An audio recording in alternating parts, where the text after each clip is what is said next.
এভাবেই পুলিশ শিক্ষার্থীদের মেরে রাস্তায় ফেলে দিয়ে যাচ্ছে, গাড়ি চাপা দিয়ে শিক্ষার্থীদের হত্যা করছে, শিক্ষার্থীদের বুকে গুলি করা হচ্ছে।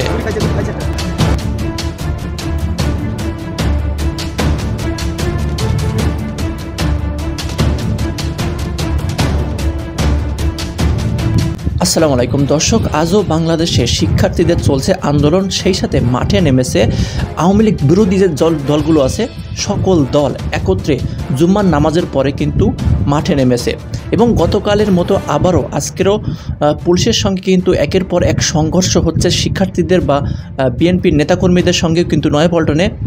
ইতিমধ্যে বিএনপির যুগ্ম মহাসচিব রুহুল কবির রিজভীকে কিন্তু গ্রেপ্তার করে নিয়ে গেছে পুলিশ, এবং এর সাথে সাথে শিক্ষার্থীদের উপরে পুলিশের গুলি, হেলিকপ্টার থেকে ছোড়া হচ্ছে টিয়ার শেল।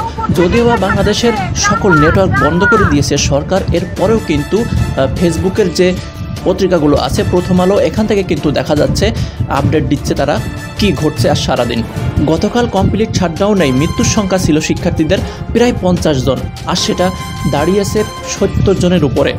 আহত শিক্ষার্থীর সংখ্যা 1000-এরও বেশি। সরকার পুলিশ প্রশাসন নামিয়ে দিয়েছে, যারা এই আন্দোলনে সামিল হবে তাদেরকে সকলকে গুলি করে হত্যা, গাড়ি চাপা দিয়ে হত্যা, কেউ যেন রাস্তায় উঠতে না পারে, এই সংবাদগুলো যেন প্রচার না করতে পারে, সেজন্যই সরকার সকল নেটওয়ার্ক বন্ধ করে দিয়েছে। এত কিছুর পরেও কেন শিক্ষার্থীরা পালাচ্ছে না? তাদের চোখের সামনে তার আরেক ভাইকে পুলিশের গাড়ি দিয়ে চাপা দিয়ে মেরে ফেলছে, তখন কিন্তু ক্ষিপ্ত হয়ে সেই পুলিশের উপর আক্রমণ চালাচ্ছে। গতকাল আপনারা হয়তো বা দেখেছেন, একটা পুলিশের গাড়ি দিয়ে যখন একজন শিক্ষার্থীকে চাপা দিয়ে চলে গেল, তখন কিন্তু শিক্ষার্থীরা ক্ষুব্ধ হয়ে সেই পুলিশের উপরে আক্রমণ করে, রক্তাক্ত করে ফেলে সেই পুলিশকে।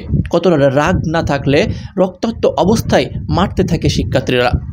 এমনকি সেই পুলিশের গাড়িটাও আগুন দিয়ে জ্বালিয়ে দিয়েছে। আর সে কারণেই আর সারাদিন শিক্ষার্থীদের উপর, আন্দোলনকারীদের উপরে পুলিশের হামলা, গুলি, এটা চালানোর জন্যই সকল নেটওয়ার্ক বন্ধ করে দেওয়া হয়েছে, যেন এটা প্রচার না করতে পারে। আপনারা জানেন যে বাংলাদেশের ফ্যাসিবাদ এই সরকার সমস্ত ইন্টারনেট যোগাযোগ সব বন্ধ রেখেছে। এই মুহূর্তে ফ্যাসিবাদের সাথে লড়াই অব্যাহত আছে। সাধারণ শিক্ষার্থীরা আজকেও লকডাউন কর্মসূচি করছে, তারা যেখানে পারছে সেখানে আন্দোলন অব্যাহত রাখছে। আজকের সকালে বিএনপির সিনিয়র যুগ্ম মহাসচিব জনাব রুহুল কবির রিজভীকে অ্যারেস্ট করা হয়েছে, গ্রেপ্তার করে নিয়ে যাওয়া হয়েছে। কি ভয়াবহ দিক বাংলাদেশে এখন যাচ্ছে এটা আপনাকে বোঝানো যাবে না। আমি জানি না আপনার স্বাধীনতার পর বা জন্মের পর আপনারা কেউ শুনেছেন কিনা যে বাংলাদেশের সমগ্র দেশে এইরকম ইন্টারনেট সুবিধা, এইরকম ফোনের সুবিধা, এইরকম সবকিছু বন্ধ করে দিয়ে সরকার সারা রাত মানুষ মেরেছে। একমাত্র পাকিস্তানের বর্বরতম সেই সময়ের 25শে মার্চের কালো রাত ছাড়া কোনো দিন বাংলাদেশে এরকম হয়নি, কোনো দিন হয়নি। আর যে কয়দিন হয়েছে সব হয়েছে আওয়ামী লীগের আমলে, হেফাজতে ইসলামের উপরে করেছে, তাও একটা এরিয়ার ভিতরে করেছে। আর আজকে সমগ্র বাংলাদেশে ওরা করছে। সমগ্র বাংলাদেশের আজকের নিউজ হচ্ছে সারা রাত হেলিকপ্টার থেকে পর্যন্ত তারা নাকি রাবার বুলেট এটা সেটা ছেড়েছে। বাংলাদেশের জনগণ দেখেছে এবং তাদের কিছু ভিডিওতে সেটা প্রকাশ পেয়েছে। ভিডিওগুলোর আত্মনাদ দেখেছেন, বাসায় ঢুকে একদম পাক হানাদার বাহিনীর মতো তারা সেখানে তাদেরকে গুলি করেছে।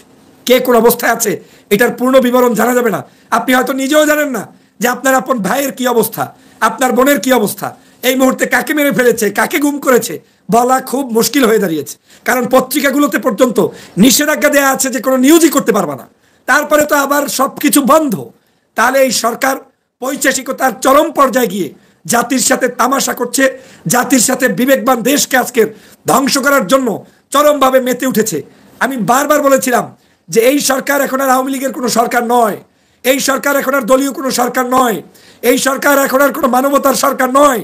এই সরকার এই মুহূর্তে যা করছে এই সব কিছু হচ্ছে চরম মাত্রার দেশকে ধ্বংস করার জন্য, যা যা দরকার তাই, ভিনদেশি তাবেদারদের স্বার্থ উদ্ধারের জন্য আর শেখ হাসিনার নিজের ক্ষোভ বাস্তবায়নের জন্য।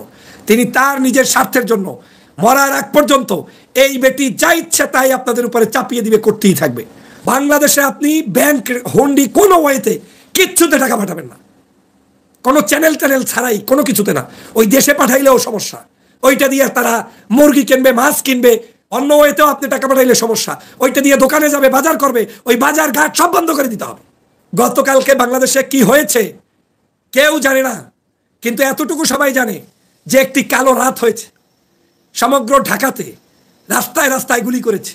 কোথায় কোন ড্রেনে রাস্তার আশেপাশে কয়শো লাশ পড়ে আছে না আছে এর কোনো ইনফরমেশন নাই তো। কেউ কোথাও ছবি তুলে কেউ কোথাও দিয়ে দিতে পারছে না। একটি নারকীয় তাণ্ডব করেছে, একটি সেই হানাদার বাহিনীর রাত করেছে। স্বাধীনতা যুদ্ধের সময় 26শে মার্চের আগে 25, 24 এই দিনগুলোতে ওরা যে পরিমাণ আক্রমণ করেছে, গণহত্যা চালিয়েছে, এই রকম একটি কাজ শেখ হাসিনা গতকালকে করেছে। ওরা এখন ভয়ে ভীত হয়ে ওরা লাস্ট স্টেজে চলে এসেছে। আপনি বুঝতেছেন যে এখনই আপনার সময়, এখনই যদি ধাক্কা দেন উপরে যাবে। কারণ এখন সমগ্র বাংলাদেশের মানুষকে শেখ হাসিনা ক্ষিপ্ত করে তুলেছে। এই যে ইন্টারনেট বন্ধ করেছে, বাংলাদেশের একজন খয়রাতি যে ভিক্ষুক তার ঘরেও এখন ইন্টারনেটের লাইন ছাড়া চলে না। তাহলে ওই লোককে উদ্বুদ্ধ করতে হবে যে কত বড় ফ্যাসিস্ট তোমার আমার ইন্টারনেট বন্ধ করে দেয়। এভাবে করে প্রত্যেকটি সেক্টরে, অফিস, আদালত, গাড়ি, বাড়ি, সব জায়গায় আপনাদেরকে ঐক্যবদ্ধ করতে হবে। আপনার পরিবারকে জানান যে তোমাদের কাছে অনুরোধ, ঢাকায় যাইতে হবে না, তোমার বাড়ি যেখানে ওই বাড়ির সামনে শেখ হাসিনার বিরুদ্ধে মিছিল করো। আর না পারো উঠানে আপনার বাড়ির সামনে যে খোলা স্পেস থাকে ওইখানে দাঁড়িয়ে প্রতিবাদ করে সেইটার ছবি তুলে ভিডিও তুলে বাংলাদেশ থেকে বিদেশে পাঠাও, আমরা প্রচার করে দেব। আজকে ঢাকায় এই মুহূর্তে মিছিল আর মিছিল চলছে। আমরা যতটুকু পেয়েছি যাত্রাবাড়ি, শনিরাখড়া সহ গতকালকের স্পটগুলোর বাহিরেও অনেক জায়গায় রোড ব্লকিং হয়েছে। পুলিশ আমাদের শিক্ষার্থীদের সাথে তারা তাদের মতো গুলিবর্ষণ অব্যাহত রেখেছে। আজকের সংখ্যা এখনো আসে নাই। গতকালকের পত্রিকার নিউজ বলেছে 27 জন মানুষ মৃত্যুবরণ করেছে, আর বাংলাদেশের অসমর্থিত সূত্র বলেছে 100-র মতো মানুষ মারা গিয়েছে। এইটা নিয়ে কারো কনফিউশন আছে, কেউ বলছে 50-70, আমি 127 জনের পর্যন্ত লিস্ট আমি পেয়েছি, কিন্তু এই সংখ্যাটা আমরা জানি না। এখন যাই মারা যাক, মানুষ কত মারা গেল এটা তো আর ক্রিকেট খেলা না যে উইকেট কয়টা পড়লো। এই অসভ্যতার দেশে তো আর থাকা যায় না। একটা মানুষের রক্ত নিয়েও তো গণতান্ত্রিক দেশে শেখ হাসিনার ক্ষমতায় থাকার কোনো সুযোগ নাই। অতএব আপনি কোনো অবস্থায় আমাদের এই মানুষদেরকে আজকের দমিয়ে গেলে হবে না, আমাদেরকে আন্দোলন অব্যাহত রাখতে হবে। আপনারা জানেন যে বিনা কারণে এই যে রিজভী সাহেবকে আটক করেছে, কি কারণ? কারণ হচ্ছে ভয়ভীতি প্রদর্শন, যাতে করে বিএনপি অন্যান্য দল আন্দোলনে সম্পৃক্ত না হয়। আপনাদেরকে কৌশল বুঝতে হবে। বিএনপি অন্যান্য মানুষ আন্দোলনে থাকবে না তা নয়, আন্দোলনে থাকবে। তবে এখন এই ফ্যাসিবাদের যে প্রক্রিয়াটা স্টুডেন্টরা মুভমেন্ট করে দেখিয়েছে, এটা যতটা ফোকাস হয়েছে দেশ বিদেশে, এইখানে অন্য কিছু ওরা লাগাতে চাইলেই সেই ফোকাসটা গত 2 দিন পাইতেন না। সাধারণ শিক্ষার্থীরা এটা করেছে। এখন আমাদের দায়িত্ব বেড়ে গিয়েছে। এখন আর সাধারণ শিক্ষার্থীদের অপেক্ষায় 24 ঘন্টা বসে থাকলে হবে না। এখন আমাদের দল মত নির্বিশেষে সবাইকে নামতে হবে, কারণ তারা ক্ষেত্র তৈরি করে দিয়েছে। এখন আপনাকে এই ক্ষেত্রের উপরে চাষাবাদ করতে হবে, ফ্যাসিবাদের বিরুদ্ধে লড়তে হবে। তাহলেই আজকের এই ফ্যাসিবাদের পতন হবে।